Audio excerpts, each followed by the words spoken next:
for Washington when we come back. Emily Ennis, who's been a slam dunk for 9 this year, and Orly Tran, the Olympian.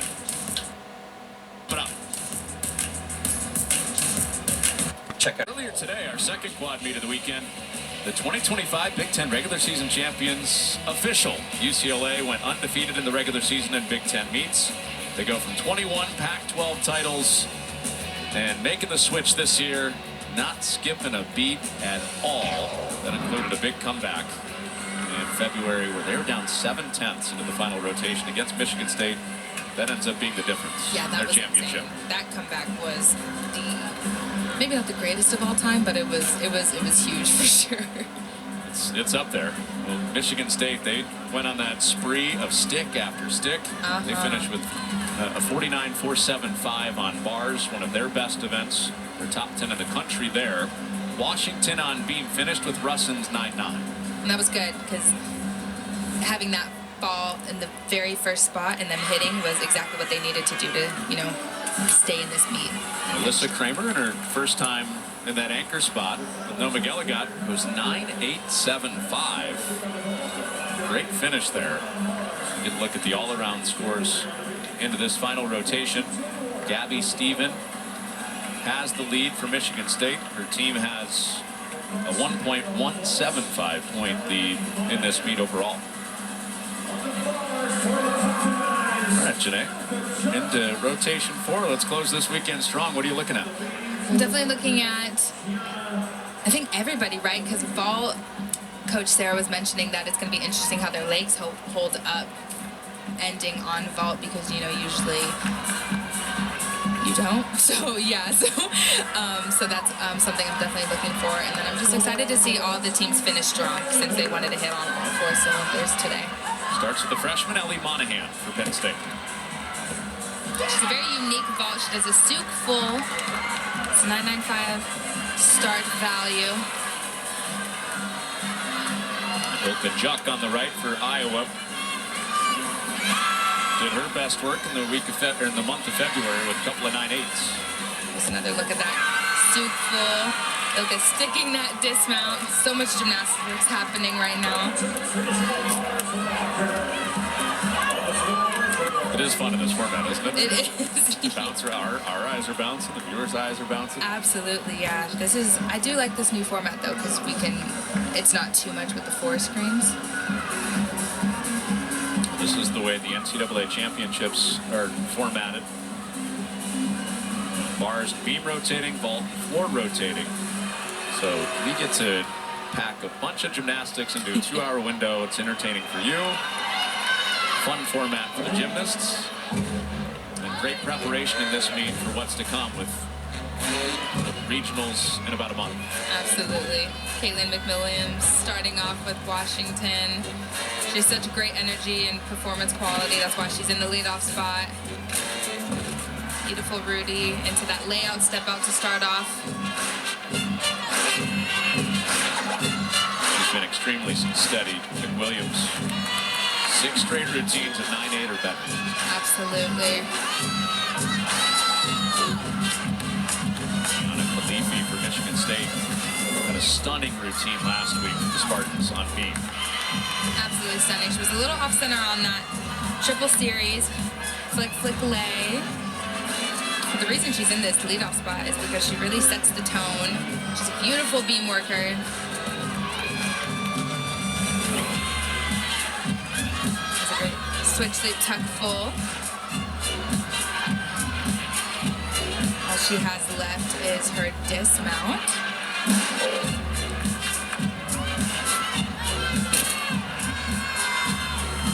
It's a huge double pike from Caitlin. I think she was on the line. I don't think she stepped fully out of bounds, so we'll see what score she gets. And Gianna nailing that dismount. Cartwheel gainer full.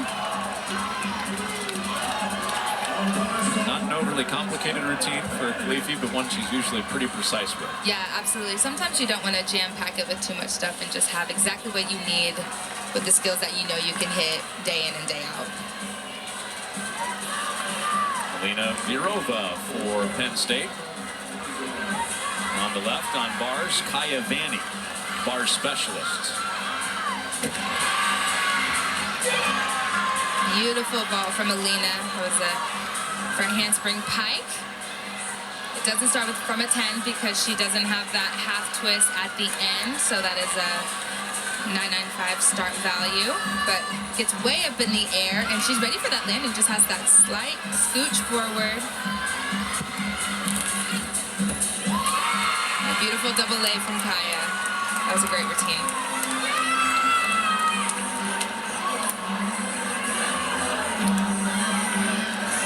Williams' score came in for Washington, 9-7-5. Here's the dismount from Danny again. Yeah, Kaya's a very aggressive swinger, but yet it's very fluid throughout her routine, and she just hit that double layout like an exclamation point.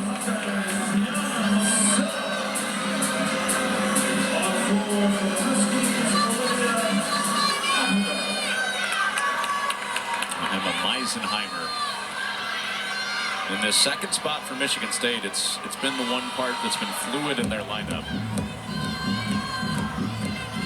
There's Olivia Zarmani in the lineup last week, not in the lineup this week. Beautiful front aerial to a split jump. She was had a bit of a balance check wobble, but she kept her arm swinging into that split jump, so she should still get that connection.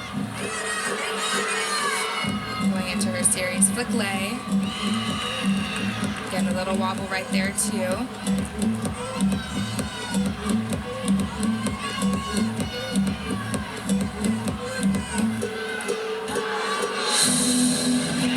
Leaps, really hitting that 180. Like I mentioned, you're looking for the 180 split connections and hitting that dismount.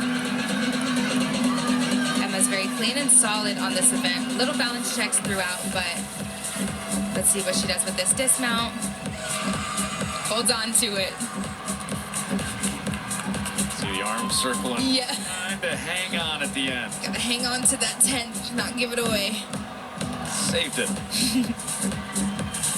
Opegard on that second tumbling pass. Big smile for her teammates. She had a little trip up last week. Stuck with it this week. Allison Camphor on the left, the freshman. 995 start value here. Pacheco full, very dynamic in that twist. Oh, and she had to stumble a little bit on that landing. It seemed like her feet hit the ground and she had it, but she had to, I don't know, I think her shoulder dropped a little bit and she was a little off center, but she's very quick when she twists, and unfortunately that stumble may be maybe a 10th and a half, I would say, but it's really about drilling in those landings, but that'll be good.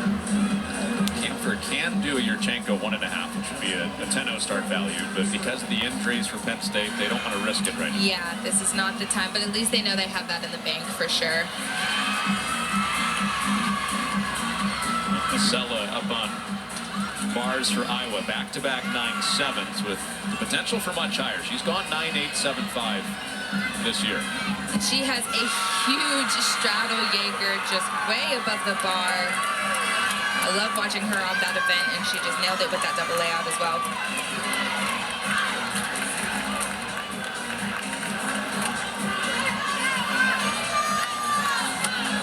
Have a look at that dismount. Nailed that landing. Nikki Smith from Michigan State. Since she had her lowest score about a month ago, nothing under a 9.8 on beam in the last month. Of course, this is a test of her mental toughness too after she fell midway through her bars routine. Yeah, absolutely. She's a very strong beamer.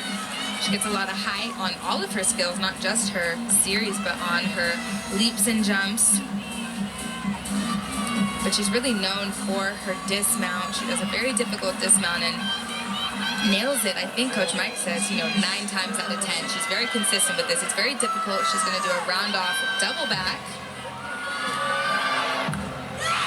And that's what I mean. Nails it. 9 times out of 10, she will find that landing. And, the greater the risk, the greater reward. But most gymnasts won't do this difficult of a dismount on the balance beam because, it is a make or break event. But this just shows how good she is because she nails it almost every time. It's so impressive. She was just chilling on the floor. Yeah. Not doing it on a 4-inch beam. Absolutely. Elizabeth Leary for Penn State. Taylor Russin coming off her 9.9 a few moments ago on the beam. She had a bit of a stumble on that tumbling pass. Just another look at that landing from vault, and she was so excited and happy that she nailed that landing.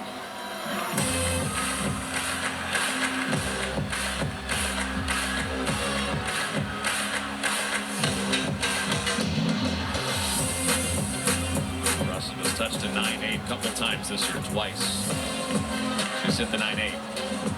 She usually has great control on her landings, but that front pass got her a little bit. She stumbled out of that front full. So the judges will take a little bit more on that first pass, but she finished it off strong.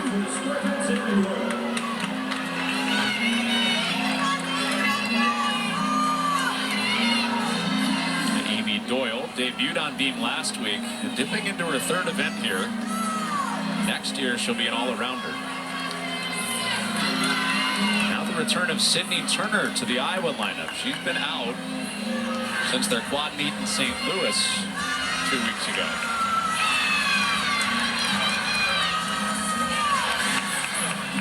Yeah, Amy is a clean and beautiful beam worker. She had to fight on that straddle quarter. Significant balance check right there. The judges, I think that's the biggest deduction in her routine thus far. Welcome back to Sydney Turner, the Olympian for Canada. Was out after a fall for a couple of weeks, and she's relieved, her team's relieved to see her back on the bars. Yeah, she has amazing technique on the uneven bars, great execution and solid form, but just look at how hyped that coach was when she nailed that landing. Small hop forward for Amy Doyle. This wasn't her best routine. She had a few wobbles throughout her routine. You can see it in her face a little bit. But that's what your teammates are there for, to pick you back up and have your back. Heck of a curtain call at rec hall on senior weekend for Maddie Johnston a week ago. 9.9 in the vault. Oh, so good. She's great at this event. She's got the height and the distance. Go full with the slightest scooch back. Well, good news for Penn State fans. They'll get to see Maddie Johnston at home one more time at Rec Hall, hosting a regional this year. Doing some of her best gymnastics right now for the Nittany Lions. Another slow-mo look at that vault. Just really good, very solid, exactly what you want to see. Got Kira Bolden on the floor exercise, and she had a huge tumbling pass to start off, but kind of bounced out of that double tuck, so it's going to be a bit of a deduction on her landings. Skyla Schulte on beam. This part of January with injury, and as she started to build toward postseason, some of those higher scores you come to expect started to roll in with Schulte. Yes, I love that leg extension she does, really showing off her flexibility and artistry. She is stellar on beam, also stunning to watch. Start off with her leap combination, switch leap into a switch half, into a beat jump, beautifully done.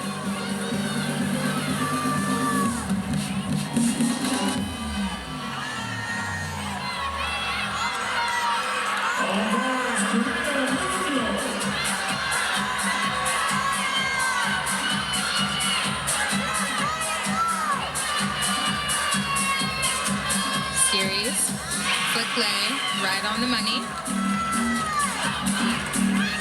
You want to look for control on the balance beam, minimizing those wobbles. The unique connection that Skyla does, she does a switch leap into her gainer, lay full off the side of the beam into her dismount. Beautifully done. History-making bars competitor Karina Munoz has the second best bar score in Iowa history.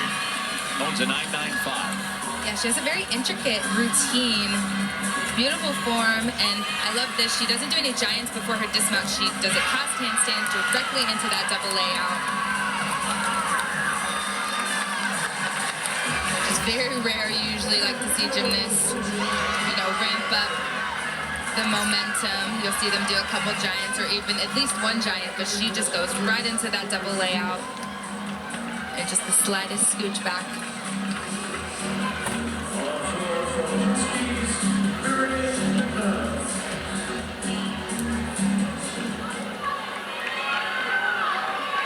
Very unique vault right there. Yurchenko half on, pike out.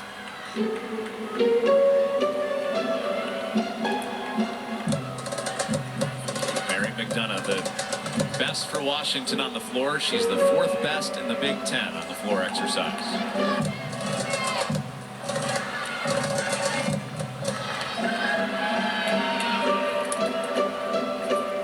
Coming up with the front pass. Front handspring. Rudy into a back layout.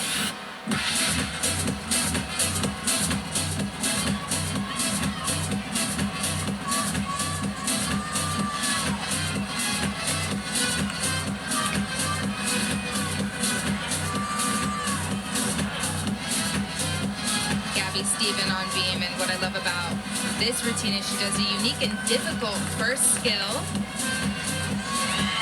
It's a front toss in the layout position, and you really don't see that ever because it's such a hard skill to execute, and she does it perfectly every time. Little stumble for McDonough on that last tumbling pass.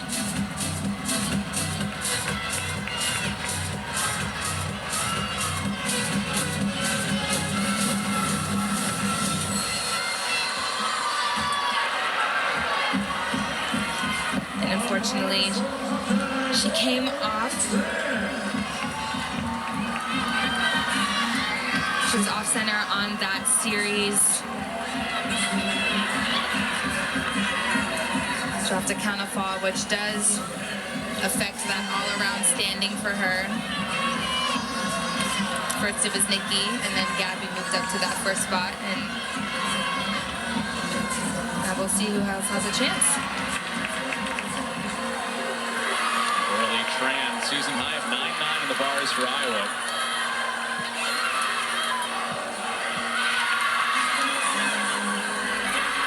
Here's this first skill. It's a front toss in a layout position.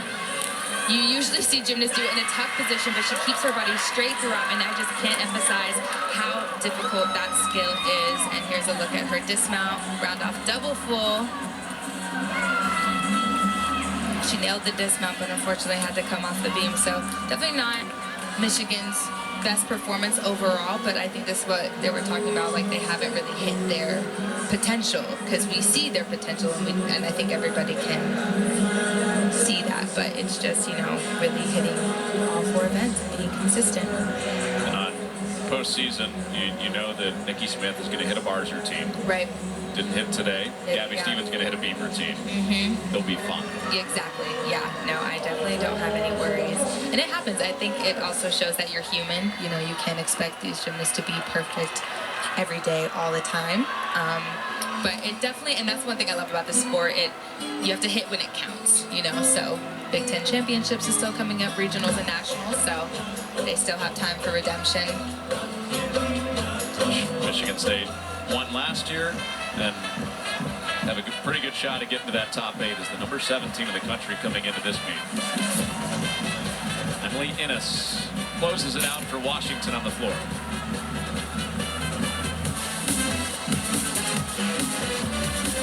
It's a beautiful front pass to start off, and she has a lot of power. Very clean form on the twisting. Especially when you're a twister, you want to be very careful your legs and knees don't twist up or you have any form breaks, but she does a great job executing her skills well.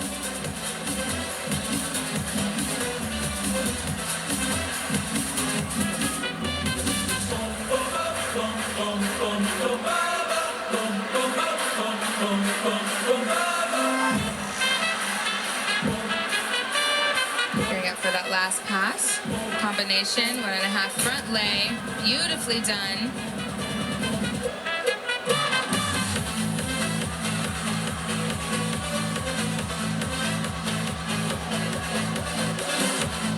Third pass, Rudy. And she was supposed to do, I think, a jump after that, but she just kept it at a straight jump, which is the safe thing to do, especially if you don't have the momentum or the height to do a specific jump. So that should be a solid score.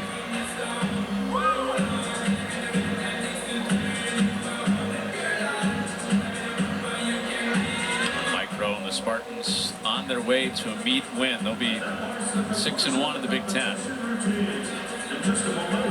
But in a lot of ways, competing against themselves coming into this meet and still trying to get to a place where they think they can hit a 198 as their final score as a team. Yeah, and I think they can too, and you can see it in the athletes' faces, right? They look disappointed because they know that they can do better, and they fell short of their goals, and not only when it came to sticking those vaults, but they actually had some falls, some uncharacteristic falls. So Michigan State secure in winning this meet, but wanting a little bit more, reading that body language after the couple of falls that you mentioned. With Big Ten championships to come in Ann Arbor in a couple of weeks, and what they hope is a long run through late March and early April to nationals this year. After Sweet 16 last year, Michigan State, the likely winner of this quad. And analysis, we'll tell you more about that after we give you the team scores, or we'll tell you about the big show. That's coming up next. Interviews and complete analysis coming up next on the Big Ten Network, all sponsored by Discount Tire. We gave you a little whiplash. Now we will give you the team results. Number 7, Michigan State wins this quad meet with a 197-1-5 over Iowa, Washington, and Penn State to close out their Big Ten schedule at 6-1. So let's go to Coach Mike Rowe and get his thoughts on this. Coach, I know you mentioned your goal is to eventually get to 198 as a team. What do you think of your results today? Well, we left a few shots on the floor today. Not gonna lie, a lot of great things going on. Feel like we're kind of missing on some cylinders here, but we're still playing around with some lineups. Just really pleased what they did. Stuck some landings on bars, which is nice. Vaults are being consistent. I thought we could have picked up some tenths on floor and beam. But no, overall, very, very proud of what they put on the floor tonight and came away with the W. absolutely, and I wanted to ask you about what was your message to that huddle, because they all did look very disappointed in themselves. You mentioned that you guys haven't reached your potential yet, and you had some uncharacteristic mistakes tonight, and what did you tell your team? Basically that, you know, I want to reiterate, we always want to celebrate the small wins, and there was a lot of small wins today. Did we do what we could, you know, as a team, what our potential was? Absolutely not. And they know that, so they're kind of dejected going into that huddle and kind of knowing, but I never want to downplay all of the accomplishments and all the great things that they did today. We're very excited about that, and that's going to continue to develop their confidence in order to make us go forward. And we just have to get everybody on the same page there. There's some with less experience that haven't, you know, gotten to that point yet, but we're not going to give up on them, that's for sure, because they're too talented and they have a lot going for them. And like I said, you know, we got a lot more to show. Like one of those small wins I'm sure you can point to is Gabby Steven, 9925 on bars. Sage Kellerman, the same. What did you like most about the two routines you saw from Gabby and Sage today? Because they're showing what they do in the gym. It showed up, and it looked like they settled in. They swung real nice. It was very fluid. You know, hitting the handstands and landing. I think we did four stuck landings, which I'm really happy about, because that's been a little bit of a downfall on previous, on the road anyway. So, you know, happy with the road score, because we were struggling there for a bit, and this was a good one to get, you know, at least over 197. Mike, thank you for the time. Congrats on the win. Thanks so much. Mike Rowe, the 3-time reigning Big Ten Coach of the Year. Karina Munoz is our